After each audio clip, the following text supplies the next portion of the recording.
நம்ம இப்போ பலாப்பழம் பாயசம் எப்படி பண்ணணும்னு பார்ப்போம். பருப்பை இதை ஊற போட்டுக்கணும்.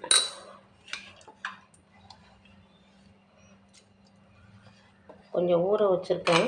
ஊற வச்சு நம்ம வேக போட்டுக்கணும்.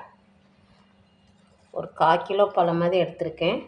அதை இது கூட போட்டு வேக வைப்போம். கொஞ்சம் தண்ணி ஊற்றிக்கணும். இப்போ நம்ம அது வேக வைக்கணும். இப்போ நம்ம நெய் 2-3 ஸ்பூன் ஊற்றிருக்கோம். அதில் கொஞ்சம் தேங்காவை வறுத்துக்கணும்.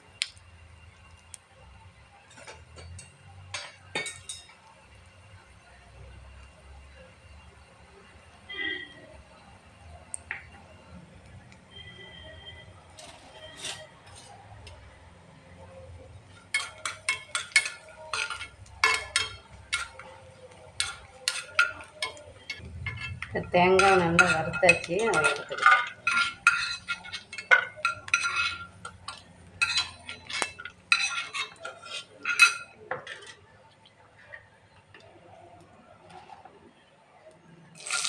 திராட்சையும் அண்டிப்பருப்பும் போடும்.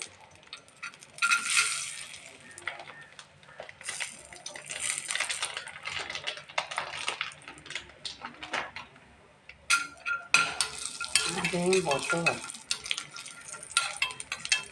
இந்த ரெண்டையும் நல்லா வறுத்துடும்.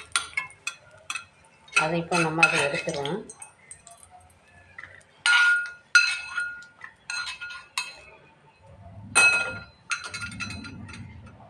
பலாப்பழம் ஒரு பழத்தை நல்லா பொடிசாக நறுக்கியிருக்கேன். அதை இந்த நெய்யில் போடும்.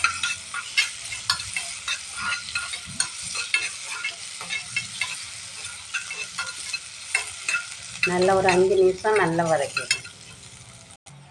அந்த பழத்தை நல்லா வதக்கியாச்சு. இப்போ இந்த பருப்பை வேக வச்சது நம்ம கொதிக்க விடணும்.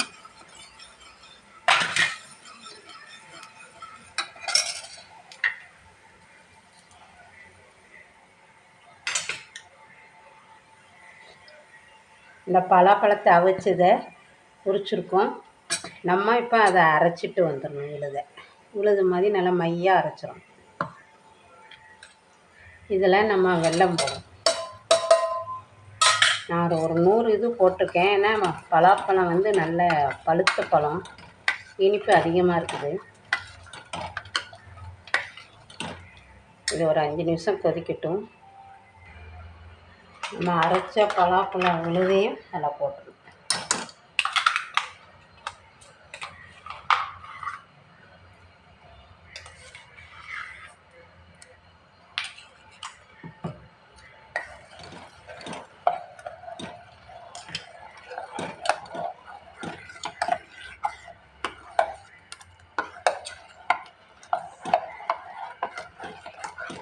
அது கொஞ்சம் நல்லா கொதிக்கட்டும்.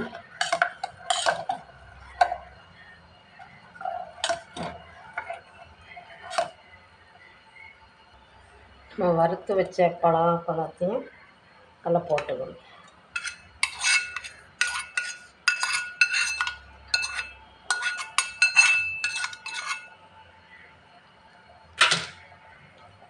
தேங்காய் அண்டிப்பருப்பு எல்லாம் போட்டுக்கணும்.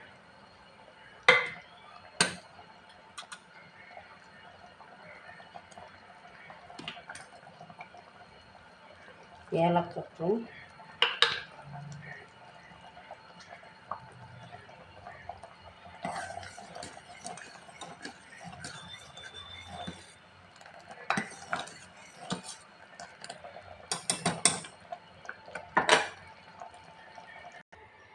இப்போ பாயசம் தேங்காய் பால் ஊற்றிடும்.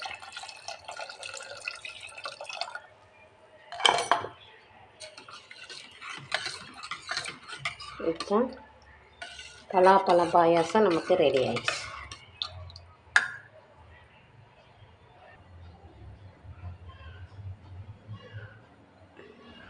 இப்போ வந்து எல்லாத்துக்கும் தமிழ் புத்தாண்டு நல்வாழ்த்துக்கள். இப்போ தமிழ் மாதப்பிறப்பு மதியம் நம்ம சாப்பாடு என்னெல்லாம் ரெடி பண்ணியிருக்குன்னு பார்ப்போம். முதல்ல உப்பு வச்சுக்கணும். அப்பளம், அவல் லட்டு வச்சுருக்கிறேன், ஒரு பழம், கேரட்டு பொரியல்,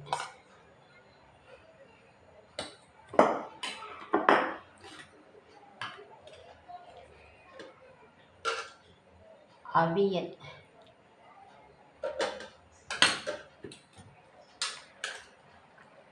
தடியங்காய் கூட்டு,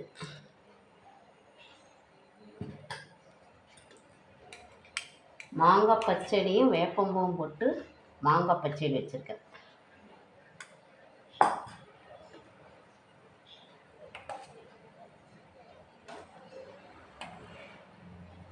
இப்போ சாதம்,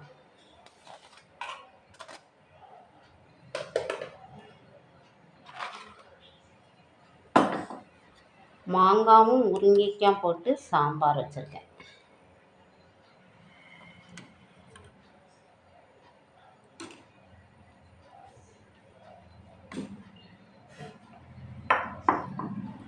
பலாப்பழ பாயாசம்,